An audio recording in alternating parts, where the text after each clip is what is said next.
cuan, we be getting money. Cuan. Oke Mas Bro, sebelum kita lanjut ke videonya, saya share info bahwa grup STS ngadain lagi kelas swing pendek STS bulan Juli tanggal 15 ya 2023 malam minggu teman-teman. Dan apa itu kelas STS? Intinya kelas STS ini kita bahas rumus-rumus buat swing teman-teman. Jadi bagi teman-teman yang seneng dengan swing trading saham ya, Mas Bro bisa ngikutin kelas ini. Kalau misalnya Mas Bro belum jelas dengan apa penjelasan saya singkat ini, Mas Bro bisa lihat videonya di atas ya. Nah, di sini rumus yang akan kita bahas yaitu Sugiono. Nah, kita akan jelasin semuanya, kita bedah semuanya di kelas nanti, teman-teman. Dan kita kasih contoh sedikit nih. Ini adalah sinyal Sugiono yang muncul di bulan Juni lalu. Ya, saya sudah share semuanya ini, ya screenshot ini di grup STS diskusi bulan Juni. Nah, ini contohnya BNGA, teman-teman. BNGA muncul sinyal di 1260 dan sekarang harganya berapa? Nah, kita lanjut. Di sini ada Harum dan ADMR. Ini muncul di 1300, ADMR muncul di 775 dan sekarang harganya berapa teman-teman? Lihat aja. Nah, selanjutnya adalah saham dari MTEK. MTEK muncul di 615 dan sekarang harganya berapa? Dan di sini ya muncul juga Saratoga di 1575 dan sekarang harganya berapa? Gitu ya. Nice. Mas Pur bisa langsung japri saya aja jika ingin tanya-tanya tentang kelas STS tanggal 15 Juli ini. Kontak semua ada di deskripsi dan kita lanjut ke video. Sobat Mas Bro yang mengikuti Fajar Daily, dan kali ini kita akan bahas IPO yang terakhir yaitu PT Akselerasi Usaha Indonesia atau Aksel. Nah, ini singkatannya Aksel ya, tapi ini pengembangan teman-teman ya, ini papan pengembangan ya, bukan akselerasi. Memang singkatannya doang yang kayak akselerasi gitu. Nah, sektornya financial atau bisa dibilang ini emiten pinjol ya, pinjol. Nah, sebelumnya emiten pinjol itu udah ada yang IPO yaitu VTNY ya, Vinteni. Nah, itu pinjol juga teman-teman. Nah, ini pinjol yang kedua. Nah, rentang harganya 100 sampai 120. Nah, kita langsung aja ke bagian prospektus. Nah, ini ada yang menarik dari underwriter teman-teman yaitu BCA Sekuritas dan BRI dan Reksa. Nah, ini dua sekuritas jumbo loh. Dan saya juga heran nih kenapa dua sekuritas ini mau ngipuin IPO yang seperti ini. Nanti kita akan bahas selanjutnya, mungkin Mas Bro akan agak kaget nih guys ya. Nah, untuk yang terakhir kali yaitu BCA dan BRI itu dia kolaps untuk ngipuin saham beli. Beli. Nah ini guys, beli. Nah ini guys. Nah, kita ada di sini. Ini adalah ada banyak sekuritas di sini termasuk BCA dan BRI dan Reksa itu dia yang terbesar guys. Dan kalau kita lihat beli ya seperti ini teman-teman ya. Walaupun nggak arah tapi dikasih hijau. Ini guys, ini adalah IPO beli, yaitu kombinasi antara BCA dan BRI juga, ya. Next, terus selanjutnya adalah khusus BCA ada FAPA, teman-teman, ini agak lama ya. Ini perusahaan CPO, teman-teman. Nah, kita lihat FAPA di sini juga sempat ARA ya guys ya. Di sini ARA, tapi ini nggak liquid ya, Tapi habis itu wah gila ya, Metenius. Nggak pernah masuk saya sampai gini. Nah, ini BCA Sekuritas teman-teman underwriternya. Terus yang BRI yang terakhir adalah MTEL. Selain beli tadi. Nah, MTEL Mas Bro bisa dilihat seperti ini. Ya dikasih cuan sih di hari pertama, tapi habis itu ya rontok lah seperti itu guys untuk si MTEL. Namun bisa simpulkan sendiri.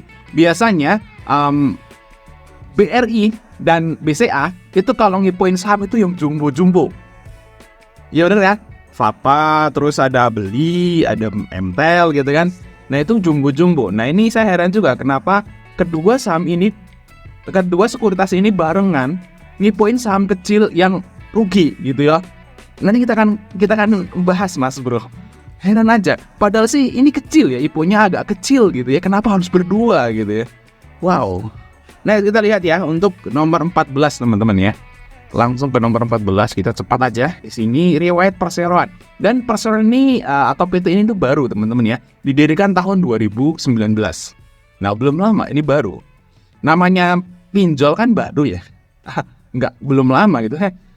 Pinjol kan adanya kayaknya booming tahun 2020 ya, waktu orang-orang itu kesulitan keuangan baru pinjol-pinjol pada keluar gitu ya, di aplikasi itu kan pada banyak gitu ya. Sebelum tahun 2020 kayaknya pinjol itu nggak ada ya. Perasaan saya gitu ya, adanya cuman bank pencet ya, orang-orang pinjol itu aktifnya 2020 ke atas karena habis pandemi guys. Nah, kita lihat kegiatan perseroan. Nah, awalnya dia itu untuk membuat PT ini jadi konsultan manajemen teman-teman ya, untuk awalnya. Cuman kesininya dia jadi perusahaan holding dan jadi pinjam meminjam seperti itu guys. Nah, pinjam meminjam itu bentuknya adalah sebentar di sini guys, yaitu P2P. P2P guys, gimana ya? Nah nih guys ya, ini pinjamannya guys dari tahun 2018 sampai 2022 tuh naik terus ya, penyaluran pinjaman maksudnya. Dan di sini ya, produk pinjaman yang tersedia Akseleran menyediakan produk pinjaman yang lengkap melalui platform Akseleran yang mendukung UMKM bla bla bla, bisa lihat di sini. Nih guys ya, kegiatan usaha perseroan dijalankan melalui entitas anak dengan platform P2P. P2P lending artinya sama kayak VTNY juga, itu mirip ya. Jadi kalau kita, jadi dia tuh meminjamkan uang dari orang yang minjemin. Jadi dia itu hanya sebagai tempatnya doang, wadahnya. Kalau kita punya duit nganggur nih, kita bisa taruh di Akseleran ini, ya ke Aksel ini. Terus Aksel ini akan minjemin ke orang. Tentu aja nanti bunganya dibagi. Seperti itu guys. Model prinsipnya ya, P2P itu seperti itu. Nah, lanjut ke bagian nomor 15 di sini, pinjaman. Oh ya, ini udah kita bahas. Terus nomor 16 ada apa guys? Nomor 16 sumber dana, sumber pendanaan. Nah ini guys ya, saatnya Akseleran memiliki lebih dari 200.000 pemberi pinjam individu. Jadi ada lebih dari 200.000 orang yang mau nanam duitnya di Aksel, dan Aksel ini akan dipinjemin ke orang dengan bunga. Terus bunganya nanti dibagi. Pembagiannya gimana saya juga belum tahu. Maksudnya misalnya bunganya, misalnya aja ya, dapat bunga misalnya kita pinjam uang di Aksel nih, bunganya 10%. Nah nanti Aksel itu akan bagi, misalnya 50 buat Aksel, 50 buat yang nanam duitnya. Seperti itu guys ya. Jadi dari uang guys ya. Nice, terus lanjut ke bagian nomor 17. Nah ini guys ya, prospek usaha. Oh ini ya, penawaran umum perdana saham. Kalau prospek usaha sih ya mungkin bagus, mungkin enggak ya. Namanya perusahaan seperti ini kan berisiko ya, walaupun kelihatannya untungnya gede. Kan kalau kayak gini kan misalnya suka ngetok bunga ya, misalnya minjemnya 100.000, disuruh balikin 200.000. Kelihatannya memang gede guys ya profitnya, tapi perusahaan seperti ini tuh rawan nih. Rawan itu rawan nggak bayar. Banyak kan orang yang nggak bayar pinjamnya. Bahkan kalau misalnya orangnya sampai bunuh diri, kalau orang sampai bunuh diri kan nggak bayar. Kan ada tuh kasus yang kemarin di seorang guru SD gitu ya, saya baca gitu ya, sampai bunuh diri karena terjerat pinjol. Nah kalau udah bunuh diri kan otomatis nggak bayar. Betul kan ya? Waduh, bunuh diri ya, gila. Nah kita lihat di sini untuk menara umum perdana saham teman-teman. Nah nilai nominalnya 25. Nah nilai nominalnya 25. Saham yang yang dilepas adalah hampir 30% teman-teman, untuk nilai duitnya yang didapat sekitar 358 miliar. Banyak teman-teman kalau dibanding dengan laporan ini ya. Ini terlalu banyak teman-teman. Nanti kita akan bahas di akhir. Nice, terus di sini ada Warren teman-teman ya sepertinya. Gimana Warren? Nomor 18 dulu. Nah ini guys ya, ini adalah struktur permodalannya. Permodalannya ini banyak banget guys yang punya guys. Tapi yang paling banyak adalah Ivan Nicholas Tambunan. Nah ini yang lain kecil-kecil. Nah ini kayaknya mirip ini guys ya, waktu mirip IPO WIRG. WIRG juga banyak seperti ini. Nice, ini adalah struktur pemodalannya, teman-teman bisa lihat. Dan di sini ada Warren teman-teman ya, setiap 10 saham itu dapat 1 Warren. Ya warannya kecil banget guys ya. 10/1 kan kecil ya cuy ya. Cuman kalau misalnya saham ini bisa arah nih, warannya bisa sampai 100 lebih. Sampai 100 lebih. Jadi kalau warannya sedikit seperti ini, naiknya kenceng. Biasanya kayak gitu tuh. Next, dengan harga tebus 120 sampai 150 ya, di kisaran harga IPO juga berarti. Mantap. Kurang banyak lah. Misalnya 5/1, kalau 10/1 kayaknya apa nih, kebayang nggak niat ngasih. Nah, terus nomor 21 yaitu rencana penggunaan dana teman-teman. Nah, rencana penggunaan dana dia mau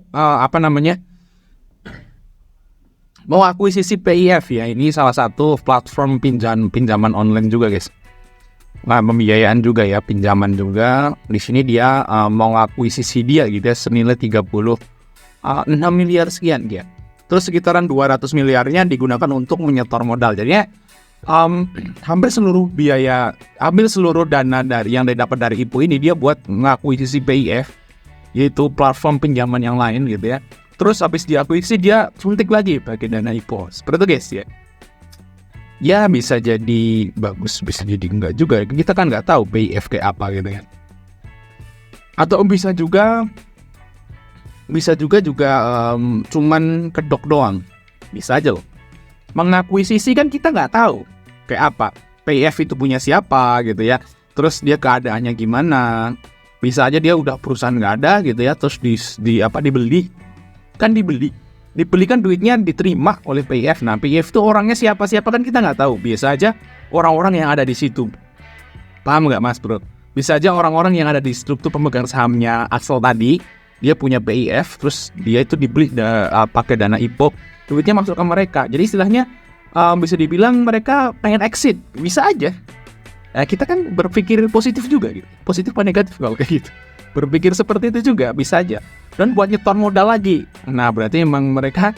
Terus kalau misalnya mereka udah akuisisi PIF, terus Axel ini beneran hilang gitu ya, nah mereka nggak masalah kan udah beli. Jadi dana mereka sebenarnya udah dikantongin. Terus kalau perusahaan ini hilang kan mereka udah terima duit. Bisa dipahami ya kayak seperti ini. Bisa aja kan.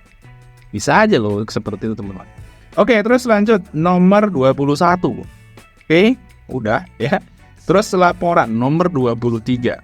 Nah, di sini ini dia guys ya yang membuat saya itu berpikiran negatif dengan rencana penggunaan dananya PIF. Apa Axel? Ini.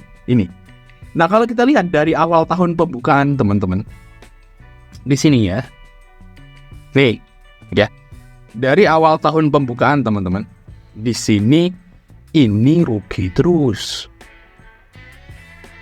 Ya, di tahun 2020 rugi 54. Tahun 2021 ini guys rugi 30 miliar karena dalam ribuan. Terus tahun 2022 rugi 22. Tahun 2023 di kuartal 1 kan berakhir tahun Januari dong. Ini periode yang berakhir pada tanggal 31 Januari ya.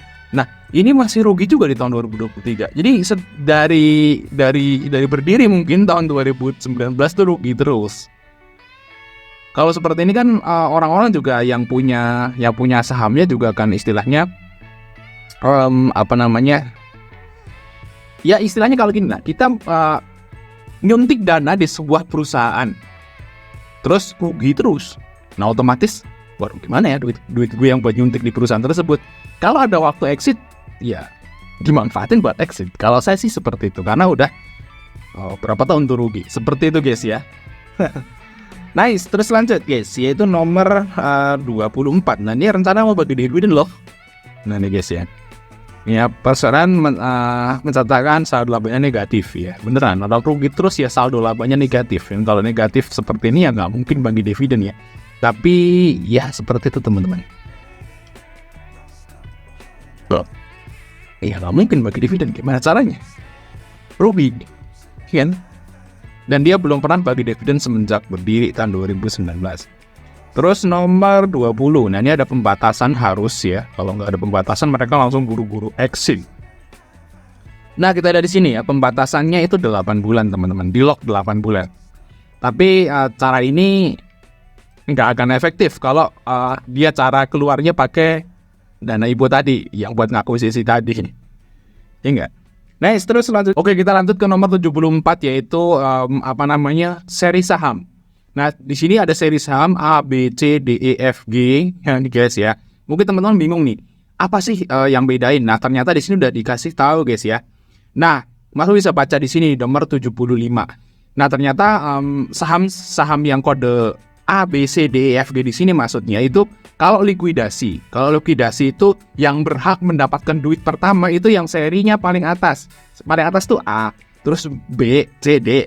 Nanti kalau perusahaan ini bangkrut gitu ya, terus dicairkan kan duitnya. Nah, yang dapat saham, yang dapat duit pencairan pertama kali ya saham seri yang di atas ya, seri A dulu. Kalau sisa baru dikasih seri B, kalau sisa baru dikasih C, D, dan seterusnya seperti itu guys. Nah, ini udah ngasih tahu seperti ini. Apakah bener-bener mau likuidasi gitu? Udah ngasih tahu. Anjay.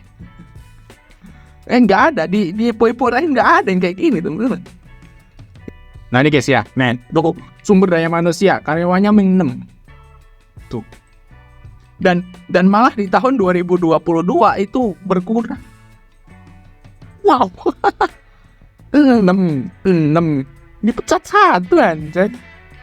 Buset deh. Udah 6 masih dipecat satu. Kasihan banget satu guys. Mengeri gitu. Saat ya J. Waduh, masa dipecat ya si J dipecat ya. Udah 5 masih dikurangin satu kan. Enggak. Nice, oke nice. Kita langsung ke bagian fundamental teman-teman. Mas bro, kita lihat apa namanya rasio fundamentalnya atau keuangannya teman-teman. Di sini harganya 100 dan 120. Nah untuk harga bukunya itu 6 rupiah. Harga bukunya 6 rupiah teman-teman. Nah ini diambil dari ekuitas dibagi jumlah lembar saham. Nah kalau kita lihat di sini teman-teman, ya nilai nominalnya 25. Nilai nominalnya 25 dan dia IPO di bawah nilai nominal. Nah berarti sebenarnya untuk saat ini ya penyetor modal awalnya tuh rugi sebenarnya. Seperti itu guys ya, karena di bawah nominal seperti itu. Nice. Terus makanya dia jualnya di atas biar nggak rugi. Bisa dipahami ya. Dia jualnya di 100. Dan kalau kita lihat PBV-nya itu hanya 15. Harga bukunya 6 terus PBV-nya itu 15 kali teman-teman. Mahal banget. Nah itu biar mereka gak rugi.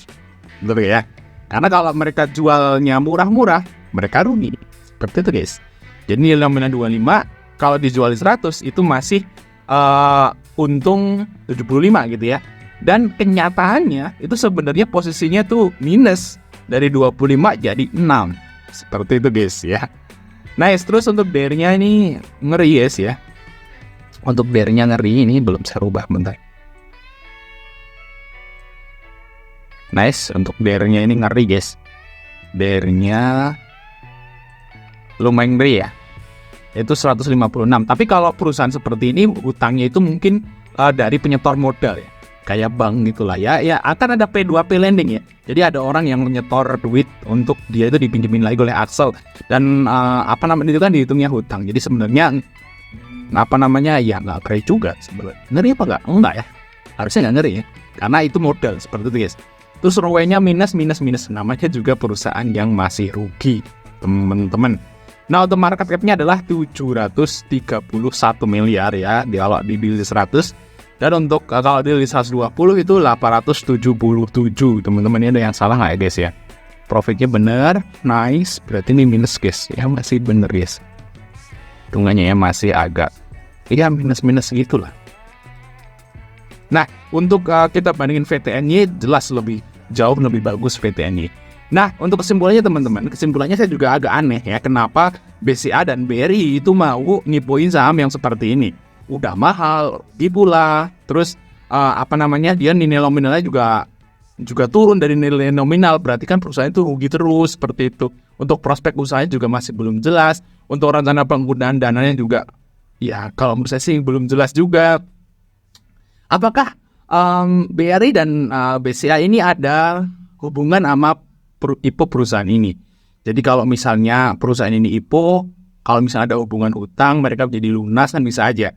Jadi seperti itu juga bisa. Kita harus berpikir positif juga seperti itu teman-teman. Positif dan negatif. Nah untuk kesimpulannya kalau menurut saya teman-teman, kalau ikut IPO seperti ini murni gambling. Karena bisa aja mungkin IPO ini digoreng mungkin. Karena underwaternya juga sekuritas besar mungkin digoreng. Tapi kalau kita lihat dari prospek dan laporan keuangan, terus valuasi itu udah nggak masuk akal kalau dibeli gitu. Berarti kalau beli IPO ini berarti murni gambling, teman. Murni gambling. Ya bisa aja arah bisa. Tapi kalau kita ngomong dari valuasi ini udah nggak masuk akal buat dibeli. Seperti itu guys pokoknya. Nah ini terserah teman-teman mau gambling atau enggak. Mungkin bisa cuan, mungkin banget ya. Kalau teman-teman yang belinya pakai akal dan rasional harusnya nggak dibeli. Oke mungkin itu sama masih dari kita. Jangan lupa teman-teman like dan subscribe. Sampai ketemu di video berikutnya teman-teman.